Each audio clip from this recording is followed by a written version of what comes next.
Jawahar Navodaya Vidyalaya JNV, ये नाम तो आपने कभी न कभी कहीं सुना होगा। 1986 में राजीव गांधी सरकार ने राष्ट्रीय शिक्षा नीति के तहत जवाहर नवोदय विद्यालय ओपन करने की सोची और प्रथम वर्ष में इन्होंने 2 जवाहर नवोदय विद्यालय ओपन किए और देखते देखते इन्होंने अपने टारगेट को अचीव किया। इनका उद्देश्य था कि हर एक जिले में एक जवाहर नवोदय विद्यालय हो और आज तक अपने यहाँ लगभग 650 जवाहर नवोदय विद्यालय हैं। हेलो दोस्तों, आप सभी का स्वागत है हमारे YouTube चैनल मैत्री इंस्टीट्यूट पे, जहाँ पे हम जानेंगे कि जवाहर नवोदय विद्यालय की पढ़ाई का स्तर क्या होता है, बच्चों की भोजन की व्यवस्था क्या होती है, इनकी सिक्योरिटी कैसे की जाती है, इनकी हॉस्टल की सुविधा क्या होती है और इनको क्या क्या को करिकुलम एक्टिविटी करवाई जाती हैं। चलिए हम शुरुआत करते हैं इसकी शिक्षा से, किस तरीके की इनकी शिक्षा का स्तर रहता है।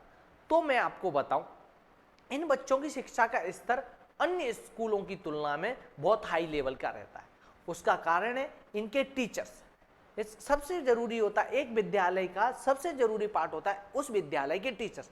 तो आप जानने में आपको बहुत खुशी होगी कि इसके लिए टीचर्स का इंडिया लेवल पे एग्जाम होता है, वहां से टीचर्स सिलेक्ट होते हैं, तब इनको वो जवाहर नवोदय विद्यालय में पढ़ाने के लिए आते हैं।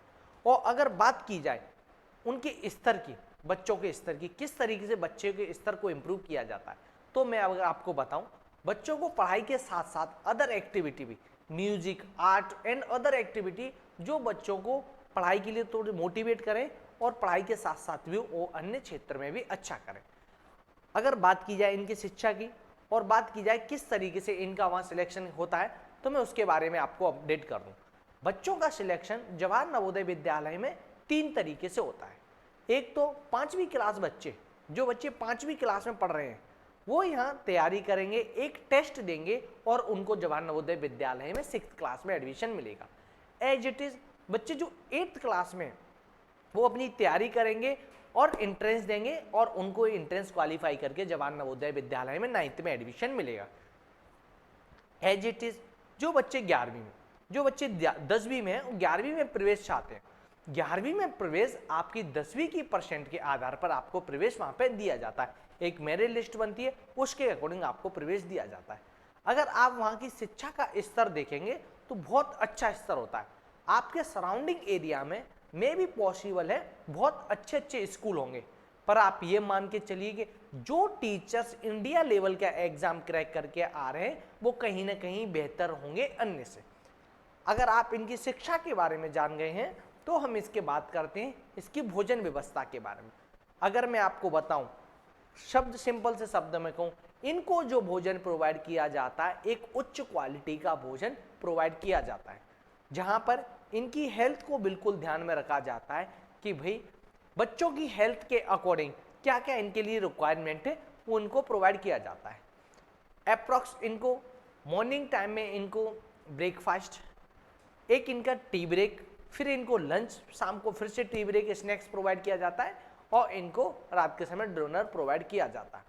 जो कि अगर आप इनकी भोजन की सुविधाएं देखेंगे, बहुत बेहतरीन सुविधाएं होती हैं, जिससे आपको इस बात की चिंता करने की जरूरत नहीं है कि आपके बच्चों के लिए क्या रखें। जनरली पेरेंट्स इसको लेके बहुत चिंतित होते हैं कि मेरा बच्चा जब यहाँ से वहाँ जाएगा, पता नहीं मेरे बच्चे को कैसा खाना मिलेगा, पता नहीं वो वहाँ रह पाएगा या नहीं रह पाएगा, या क्या ही करेगा।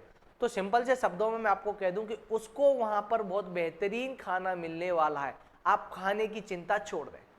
पढ़ाई के बारे में आपको बता ही चुका हूं कि पढ़ाई की आपको 1% उधर चिंता नहीं करनी है। वहाँ जो एनवायरनमेंट मिलेगा, वहाँ के जो टीचर्स होंगे, आपके सराउंडिंग एरिया से बहुत ही बेहतरीन आपको मिलने वाले। अच्छा, बात की जाए खाने और पढ़ाई के अलावा मेन मुद्दा होता है आपके बच्चों की हॉस्टल सुविधा का, रहने का। तो रहने की सुविधा के बारे में अगर मैं आपको थोड़ा सा भी अपडेट करूं किस तरीके की इनकी रहने की सुविधा है, तो आप जानें इनकी सुविधा इस तरीके से होती है। एक जब आपका नवोदय विद्यालय में जब आप पहुंचते हैं, 12 बिल्डिंग इनके लिए वहां पे होती है, 12 बिल्डिंग। 4 बिल्डिंग रहती है इनकी गर्ल्स के लिए, 4 बिल्डिंग रहती है जूनियर बॉयज के लिए और 4 बिल्डिंग रहती है आपकी सीनियर बॉयज के। जिस तरीके से मैं अब आपको बताऊं बिल्डिंग के नाम, भाई बिल्डिंग के नाम अरावली, नीलगिरी और शिवालिक और उदयगिरी नाम से जिस तरीके से इनके बिल्डिंग के नाम होते हैं। अगर मैं आपको बिल्डिंग में इनके बताऊं किस तरीके से 48 सीट इनकी हर एक बिल्डिंग में होती है। देखिए हर एक बिल्डिंग में इनके पास 2 हॉस्टल वार्डन इनके अवेलेबल रहते हैं, या केयर टेकर आप बोले, केयर टेकर अवेलेबल रहते हैं। इस तरीके से बच्चों की सिक्योरिटी को लेके और हॉस्टल को लेके आप बिल्कुल निश्चित रहें, एक अच्छी सुविधा वहाँ प्रोवाइड की जाती है।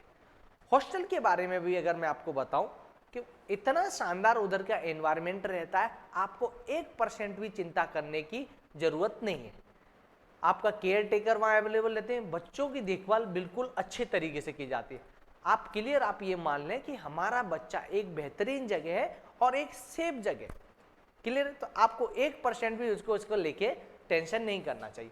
अच्छा, दूसरी बात होती है बच्चों की सिक्योरिटी की। अगर मैं बात करूं बच्चों की सिक्योरिटी की, तो हमारा बच्चा जब नवोदय विद्यालय में जाता है, जनरली 5th क्लास पास करके बच्चे वहां चले जाते हैं, पास करके 6th क्लास में एडमिशन लेते हैं। उस समय पे बच्चे की एज 10 से 12 साल की उम्र होती है। अगर मैं आपको उसके बारे में बताऊं, उनकी सिक्योरिटी के लिए भाई वहां पर आपके बिल्कुल व्यवस्थाएं की जाती हैं कि आपकी देखभाल बहुत अच्छे से करी जाए। देखिए आपका एक केयर टेकर आपके लिए वहां कम से कम मिनिमम अवेलेबल होता है। आपका भाई हॉस्टल वार्डन अवेलेबल होता है। सबसे बड़ी बात अगर मैं आपको कहूं, जो नवोदय विद्यालय है वहां पर 20 एकड़ में, लगभग 20 एकड़ में नवोदय विद्यालय बना होता है, जहां पर बच्चों से मिलने की अनुमति सिर्फ और सिर्फ पेरेंट्स को होती है। तो आप ये निश्चित रहें कि कोई भी वहां आ जाएगा और आपके बच्चों का क्या होगा। जनरली पेरेंट्स का रहता है कि नहीं, हम अपने बच्चे को वहां नहीं छोड़ सकते, पता नहीं कैसे रहेगा, क्या करेगा। आप इस बात से अभी अवेयर हो गए होंगे कि भाई वहां पे बच्चों के लिए सिक्योरिटी भी काफी अच्छी होती है, देखभाल भी अच्छी होती है।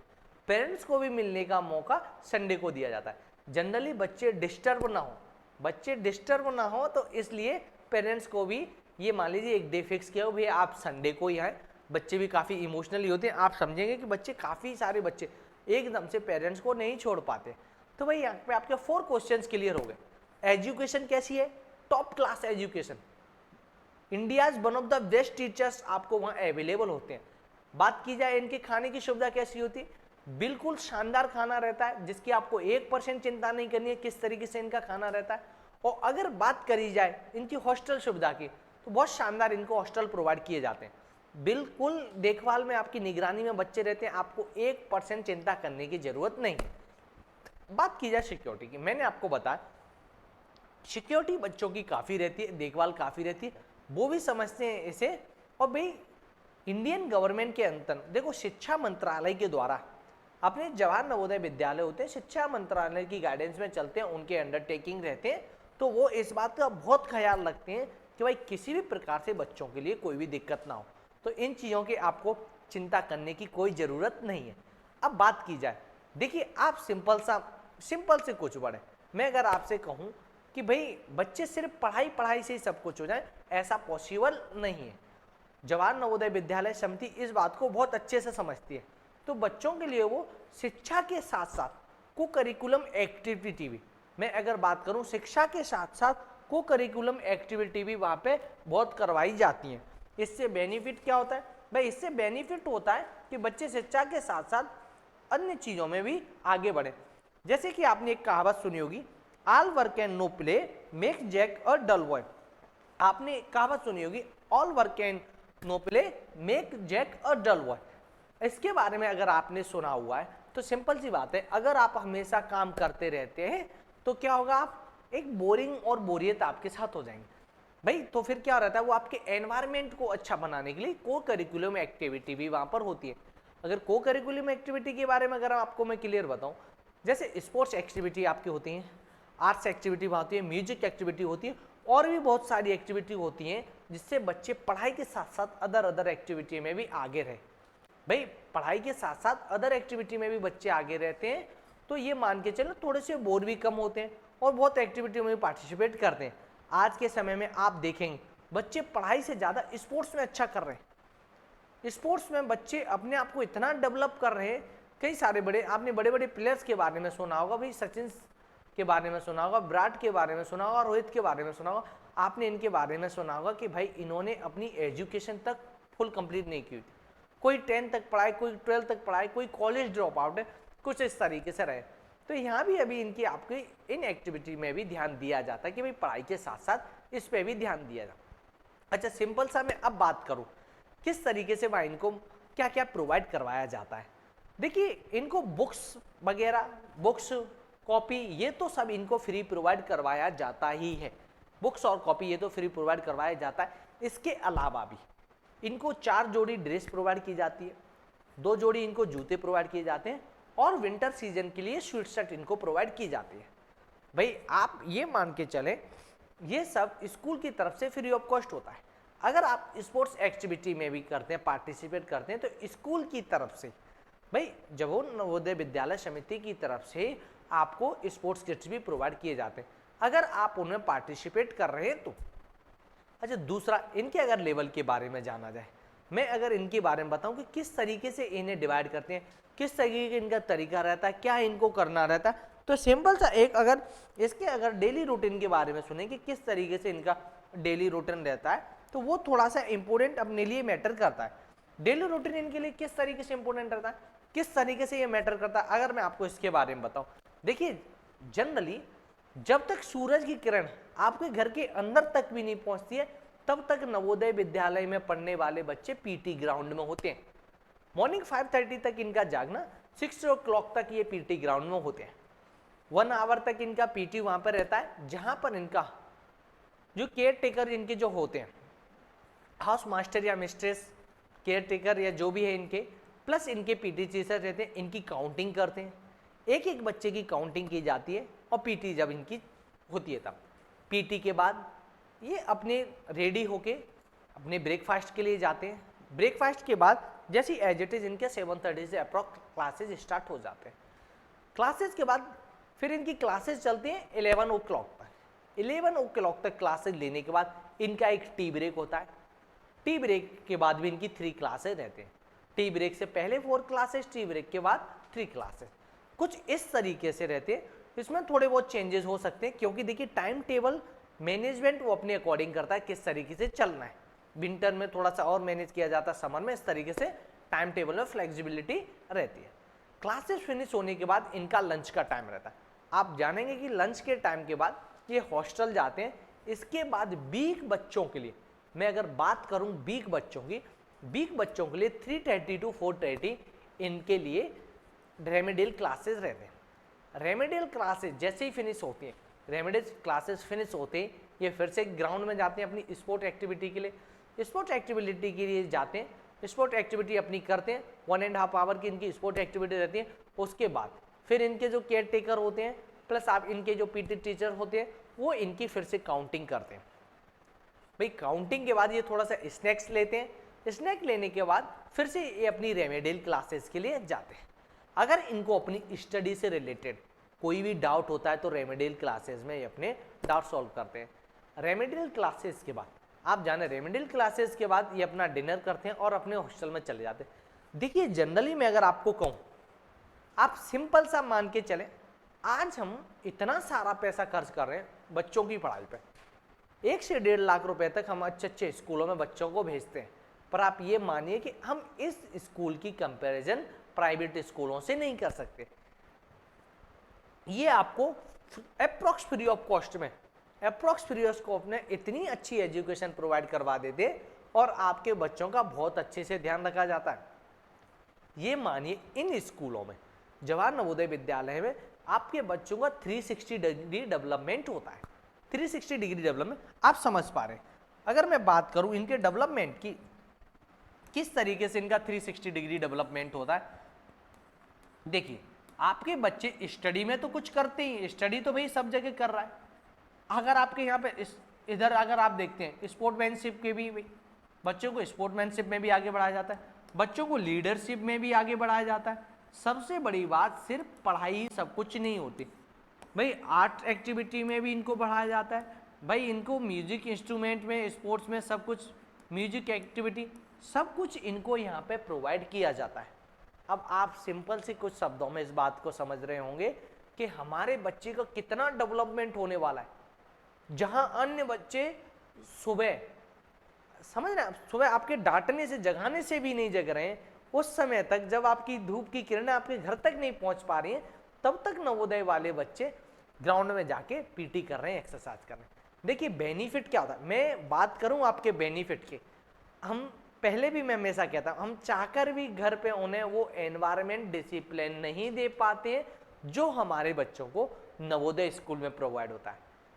हम इसलिए नहीं भेजे कि हमको पैसे बचाने हैं या कुछ, हम अपने बच्चों को नवोदय की तैयारी इसलिए करवाएं क्योंकि हमें अपने बच्चों को डिसिप्लिन सिखाना है। विदाउट डिसिप्लिन के आप कितने भी इंटेलिजेंट बने रहे, आप लाइफ में बहुत अच्छा अचीव नहीं कर सकते। और हमारे बच्चे डिसिप्लिन जब भी सीखते हैं जब थोड़ा सा हमसे दूर होते हैं, थोड़ा सा आपको और हमें थोड़ा सा कष्ट होता है, थोड़ा सा सहना पड़ता है, पर बच्चों के फ्यूचर के लिए हमको ये स्टेप उठाना पड़ेगा। देखिए आज अगर हम बच्चों के लिए कुछ सख्त डिसीजन लेते हैं तो बच्चों की फ्यूचर को सुधारने में बहुत बड़ी मदद होगी। अब आप समझें, अगर किसी पेरेंट्स हमेशा यही सोचने लगे नहीं भाई ये तो हमको बहुत प्यारा है, ऐसे हमको स्टेप नहीं लेने, तो ऐसे करने से आप अपने बच्चों के भविष्य थोड़े से खतरे में डाल सकते हैं। मैं जनरली पेरेंट्स को कहता हूं हम अपने बच्चों को नवोदय की तैयारी सिर्फ इसलिए ना करवाएं कि उनका सिलेक्शन हो, हम बच्चों को नवोदय की तैयारी इसलिए करवाएं इन फ्यूचर भी हमारे बच्चे आज के समय में कंपटीशन का दौर है, कंपटीशन फाइट करने वाले हैं, तो इन फ्यूचर बच्चों को कंपटीशन फाइट करना है तो आज से ही हम अपने बच्चों को कंपटीशन के लिए रेडी करें। एक बच्चा छोटे से लेवल पे ही सही कंपटीशन से फैमिलियर हो जाता है। जनरली आप देखेंगे कि बच्चे 12th क्लास तक पास कर लेते हैं, उनको 12th क्लास के बाद 2 से 3 साल तो सिर्फ यही जानने में लग जाता है बेटे, मिनिमम 2 से 3 साल, अगर आप देखेंगे मिनिमम 2 to 3 ईयर सिर्फ उनको ये जानने में लग जाता है कि कंपटीशन की तैयारी किस तरीके से करनी है। भाई सिंपल सा वो ये नहीं जान पा रहे तैयारी कैसे करनी।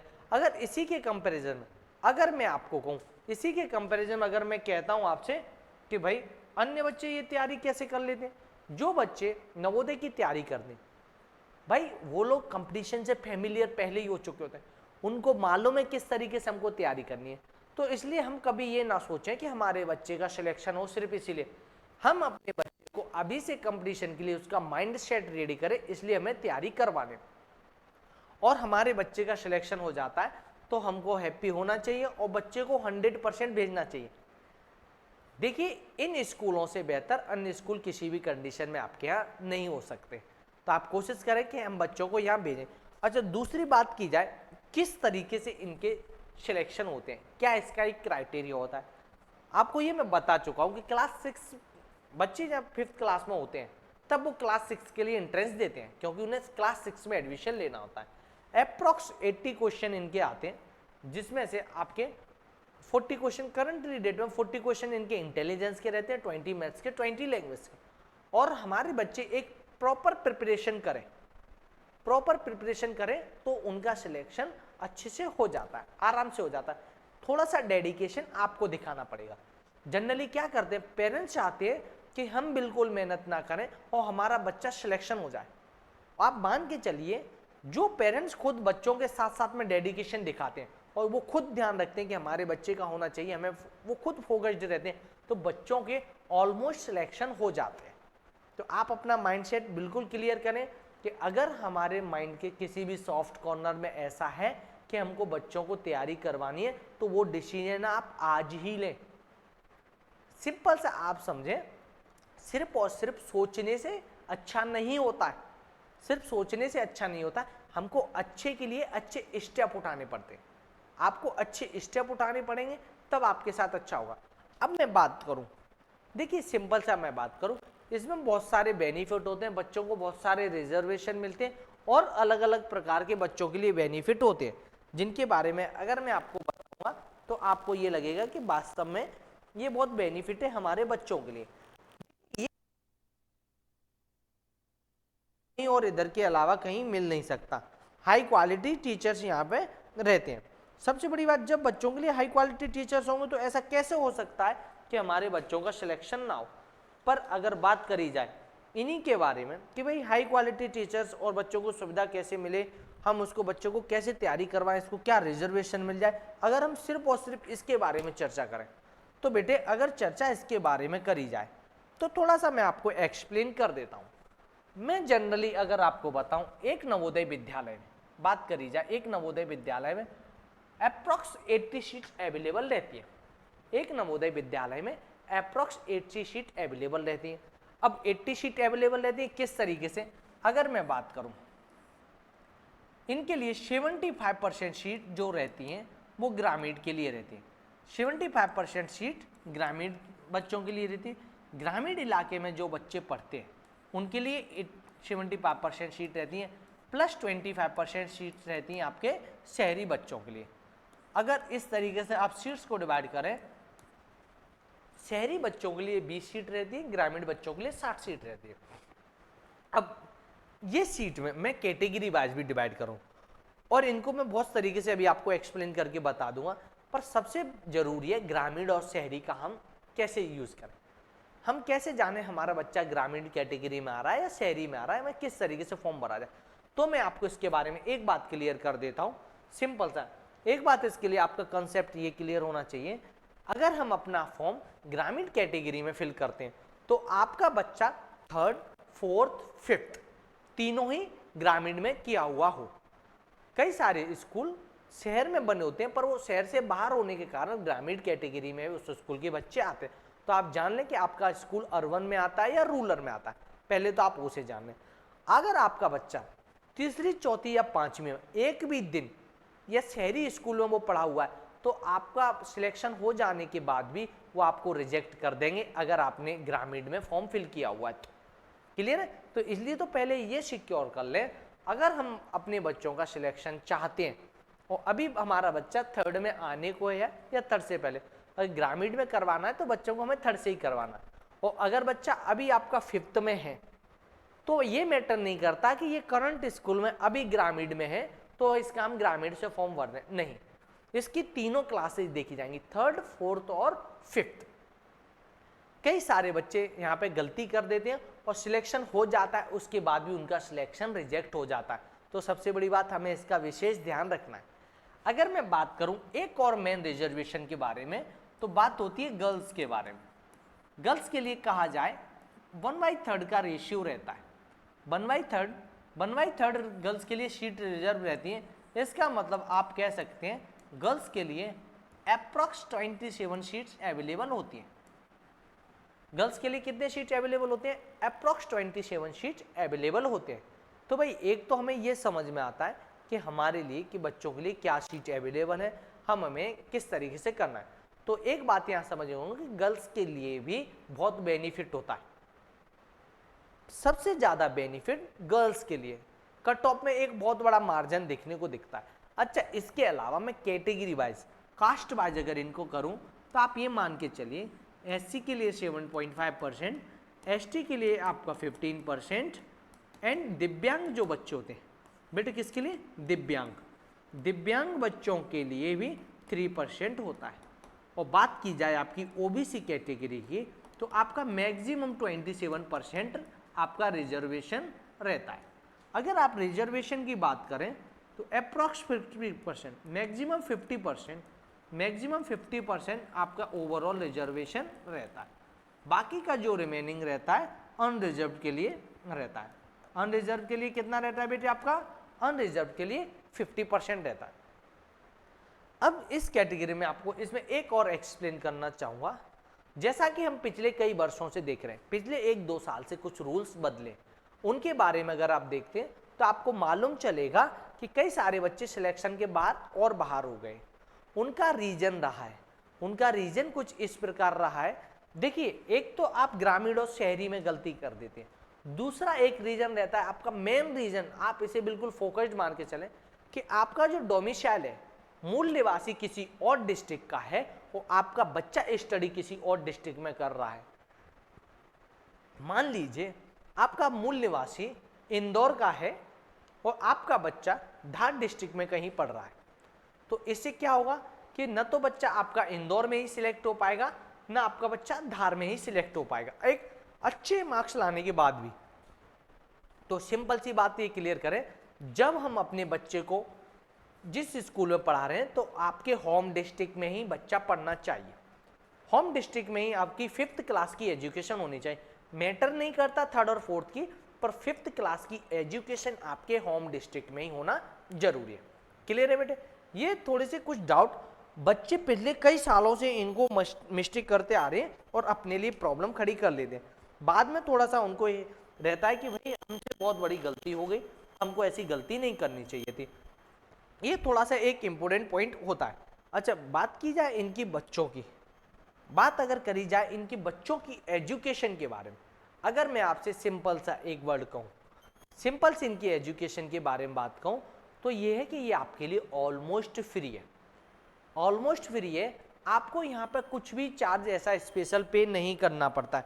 तो जब भाई कोई भी चार्ज पे नहीं करना है, किस तरीके से क्या फिर भी कहीं ना कहीं प्रॉब्लम फेस करनी पड़ती है। तो इसके लिए मैं अगर आपको कुछ सिंपल सी बात, एक तो आपका बच्चा यहाँ 3 लैंग्वेज में, एक आपका हिंदी में, एक आपका इंग्लिश में, 3 लैंग्वेज बच्चों के पढ़ने के लिए रहती है। बेटे 3 लैंग्वेज आपके बच्चों के पढ़ने के लिए रहती है। एक तो आपकी लैंग्वेज हिंदी रहती है, प्लस आपकी लैंग्वेज इंग्लिश रहती है, प्लस आपकी क्षेत्रीय लैंग्वेज। क्षेत्रीय लैंग्वेज आपकी जो भी क्षेत्रीय लैंग्वेज है वो आपकी क्षेत्रीय लैंग्वेज रहती है। भाई आपके पास 3 लैंग्वेज में पढ़ने का मौका रहता है। अब बात की जाए किस तरीके से इनको क्या पढ़ना है।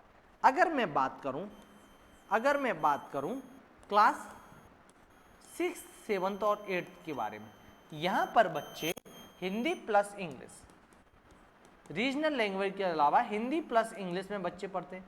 यहाँ पे आप बच्चे हिंदी प्लस इंग्लिश, यहाँ पर भी बच्चे आपके इंग्लिश प्लस हिंदी दोनों ही लैंग्वेज में पढ़ते हैं। पर जैसे ही आपके बच्चे, अगर बात की जाए क्लास, जैसे ही बच्चे आपके बड़ी क्लासेज में, हायर क्लासेज में आते हैं तो 9, 10, 11 में यहाँ पर आपके लिए लैंग्वेज फिक्स्ड हो जाती है इंग्लिश। और हमको करना भी चाहिए, हमको बच्चों को इंग्लिश में स्टडी करवाना भी चाहिए। तो 9, 10, 11, 12 इनकी लैंग्वेज क्या हो जाती है बेटे? इंग्लिश इनकी लैंग्वेज हो जाती है। देखिए हमको आगे के लिए ग्रो करना, आज के समय में इंग्लिश थोड़ा सा कंपलसरी हो गया, तो हमें बच्चों को उसके लिए तैयारी करवाना चाहिए। और इंग्लिश में प्रमोट होते हैं बच्चों को, एनवायरनमेंट कुछ इस तरीके से कर देते हैं कि इंग्लिश में बच्चों को कोई भी दिक्कत नहीं होती और वो लोग ईजिली कर लेते हैं।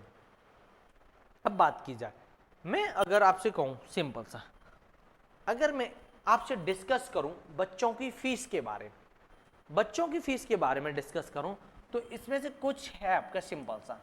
गर्ल्स के लिए अगर बात की जाए तो गर्ल्स जब से भी 6 से लेके 12 तक, जब तक गर्ल्स पढ़ती हैं, 6 से लेके 12 तक, जब तक भी गर्ल्स स्टडी करती हैं वो क्या रहती है आपकी? Free of cost.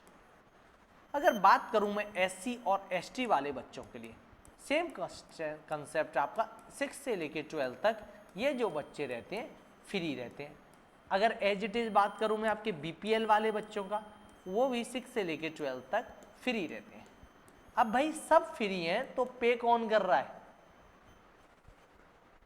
पे कौन कर रहा है? तो बात की जाए आपके पे करने की, तो जनरल कैटेगरी के जो भी बच्चे हैं, जनरल कैटेगरी के, OBC के, ये जो भी बच्चे हैं आपके, तो वो बच्चे फीस पे करते हैं। पर उनके लिए भी कंडीशन है 6 to 8 वो भी फ्री रहते हैं, 6 to 8 वो भी फ्री रहते हैं। फिर भाई पे कब करना है? बात करी जाए जनरल कैटेगरी की ही, आपकी इनकी कैटेगरी की बात की जाए तो अगर ये 9 से लेके 12 तक पढ़ते हैं, 9 to 12 तक, इसके लिए इनको फीस पे करनी रहती है। 9 से लेके इनको 12 तक क्या करना रहता है? फीस पे करनी रहती है, पे करनी रहती है। अब पे किस तरीके से करनी रहती है? पे आपको 2 तरीके से करनी रहती है। मैं पे करने का तरीका, अगर आपके पेरेंट्स गवर्नमेंट जॉब में है, किसमें बेटे? अगर आपके पेरेंट्स की गवर्नमेंट जॉब है, पेरेंट्स की गवर्नमेंट जॉब है तो आपको 1500 रुपये पर मंथ पे करना रहता है। अगर आपके पेरेंट्स की गवर्नमेंट जॉब नहीं है, पेरेंट्स की गवर्नमेंट जॉब नहीं है, parents not in government job, अगर आपके पेरेंट्स गवर्नमेंट जॉब में नहीं है तो आपको 600 रुपये पर मंथ पे करना रहता है। ये आपके विद्यालय, भाई ये जो आपका अमाउंट रहता है सिंपल से आपको विद्यालय में तो पे करना ही है, विद्यालय विकास निधि के नाम पे आपसे चार्ज किया जाता है। विद्यालय विकास निधि के नाम पे आपसे 1500 per month plus 600 per month आपसे चार्ज किया जाता है। तो आप फीस के बारे में जानकारी होंगे, ऑलमोस्ट ये आपका फ्री अवेलेबल रहता है, ऑलमोस्ट फ्री आपका ये अवेलेबल रहता है। और मान के चलिए यहाँ तैयारी करने वाले बच्चे, आप जानेंगे यहाँ तैयारी करने वाले बच्चों का पिछले कई वर्षों का आप रिजल्ट देखें तो आप देखेंगे नीट और जेई के एग्जाम वो आसानी से क्रैक कर रहे हैं। यहाँ पे एक दक्षिण प्रोग्राम चलाया जाता है जिसमें ऑलमोस्ट 64% बच्चे आईआईटी का एग्जाम निकाले, जहां अन्य स्कूलों से 1% बच्चे भी पास नहीं हो रहे, वहां जवाहर नवोदय विद्यालय में से 64% बच्चे ऑलमोस्ट पास हो रहे हैं। और ये जो फिगर है रेगुलरली इंप्रूव हो रहा है। आप इनके पिछले अभी कई वर्षों के देखेंगे तो बच्चे कई स्कूलों से 95% तक बच्चे आईआईटी और नीट के एग्जाम क्रैक कर रहे हैं। कई सारे स्कूलों में भी ऐसा है। तो आपको ये तो समझ में आ रहा होगा वो लोग कहीं ना कहीं काफ़ी कैपेबल है अन्य की तुलना में। अगर मैं बात करूं, आप इसकी जगह कहीं भी अगर आप अपने बच्चों को भेजते हो लगभग नीट और जेई के लिए 1,50,000 रुपीज़ तक पे आपको करना रहता है। 1,50,000 तक आपको पे करना रहता है। कहीं 1 लाख थोड़ा सा डिपेंड है फ्लैक्चुएशन प्राइस में।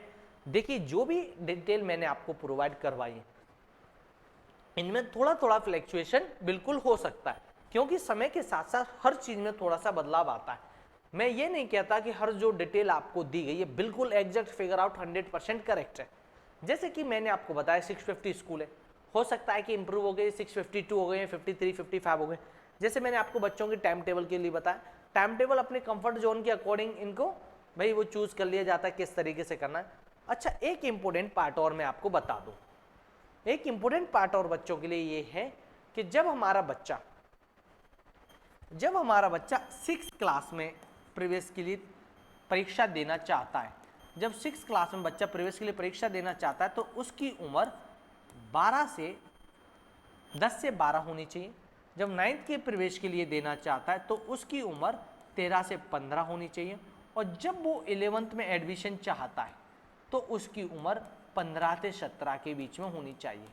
अगर इस तरीके की इनकी उम्र में कोई भी डिफरेंस है तो फिर आप ये मानेंगे कि बच्चा हमारा एग्जाम नहीं दे सकता। तो सबसे पहले आप ये जान लें कि हमारे बच्चे के लिए क्या इसकी एज होनी चाहिए, क्या क्राइटेरिया होना चाहिए। और सबसे बड़ी बात मैं बता दूं, इनका एग्जाम भाई ये 2 रीजन्स में डिवाइडेड है। नवोदय के एग्जाम कई जगह पर ये एग्जाम नवंबर में होते हैं, कई जगह पे ये एग्जाम जनवरी में होते हैं। इस साल के अगर देखा जाए 2024 का देखा जाए तो इस बार एग्जाम थोड़ा सा जल्दी हो गया था। जनरली आप देखेंगे इसका एग्जाम 2022 2023 एग्जाम देखेंगे तो अप्रैल के लास्ट में ये एग्जाम होता था। मे भी पॉसिबल है कि इस बार ये इलेक्शन की वजह से थोड़ा सा जल्दी हो गया हो या कुछ ऐसा इंडिविजुअल रीजन रहा हो कि जिसकी वजह से ये जल्दी हुआ हो। मैं आशा करता हूं कि आपको ये सवाल मैं आपके ज़्यादा से ज़्यादा डाउट क्लियर करवा सका हूं। दुनिया का नियम है, जवाब से ज़्यादा सभी के सवाल होते हैं। मैंने अपने आप में कोशिश की है कि मैं आपके ज़्यादा से ज़्यादा सवाल के जवाब दे पाऊँ। भाई यहाँ की फिर भी अगर कुछ रह गया है तो आप मेरे को कमेंट कर दें। सिंपल से मैंने आपको कुछ कंसेप्ट यहाँ के बताए। यहाँ की पढ़ाई का स्तर कैसा है, आप मान लें कि बहुत शानदार इधर का स्तर होने वाला है। यहाँ की फूड क्वालिटी कैसी होती है, बेस्ट फूड क्वालिटी होती है। हॉस्टल सुविधा क्या होती है, बिल्कुल ऑसम हॉस्टल सुविधा होती है। भाई इनकी कैसे सिक्योरिटी की जाती है, बहुत शानदार सिक्योरिटी होती है। इनको भाई को करिकुलम एक्टिविटी करवाई जाती है, बिल्कुल करवाई जाती है। क्या क्या इनको फ्री करवाया जाता है, प्रोवाइड भाई इनको आपका इनका खाना फ्री रहता है, बुक्स फ्री रहती है, लाइब्रेरी फ्री रहती है, हिंदी इंग्लिश मीडियम में सब कुछ अवेलेबल है, ड्रेस इनकी फ्री रहती है। भाई क्या फ्री इनके लिए रहे वो सब कुछ आपको है। तो आप ये ओवरऑल आप यहाँ देखेंगे तो एक अच्छा एनवायरनमेंट नवोदय विद्यालय में बच्चों को प्रोवाइड किया जाता है। क्लियर है। अब आप क्या चाहें, क्या एक्सपेक्ट करते हैं, हम यहाँ से एक्सपेक्ट करते हैं कि हमारा बच्चा एक डिसिप्लिन बच्चा होके आए। हमारे लिए मैटर फीस फ्री है ये वो नहीं करता, पर एक जो डिसिप्लिन है वो मैटर करता है। देखिए आशा करता हूँ कि मैं जो अपने शब्द आपको बताना चाहता था वो आप तक प्रॉपर पहुँचे होंगे और ये आपके बच्चों के लिए उनके भविष्य के लिए बहुत बेनिफिशियल रहे होंगे। आज के लिए धन्यवाद। आप सभी हमारे YouTube चैनल मैत्री इंस्टीट्यूट को सब्सक्राइब और शेयर करें। हाँ, अगर आपका भी उद्देश्य है कि आपका बच्चा नवोदय सैनिक और RMS की तैयारी करे तो आप हमारा प्ले स्टोर से ऐप मैत्री इंस्टीट्यूट डाउनलोड करें और हमारे ब्रह्मास्त्र बैच को ज्वाइन करें। ये बच्चों के सिलेक्शन के लिए बहुत कारगर साबित होगा। हम पिछले कई वर्षों से बहुत शानदार रिजल्ट दे रहे हैं और एक अच्छा अचीवमेंट हमने हासिल किया हुआ है। अब हम प्रथम वर्ष ऑनलाइन प्लेटफॉर्म पर हैं। आपके बच्चों के सिलेक्शन के लिए हमारे साथ जुड़िए और हमारे चैनल को लाइक शेयर एंड सब्सक्राइब कीजिए। Thank you so much.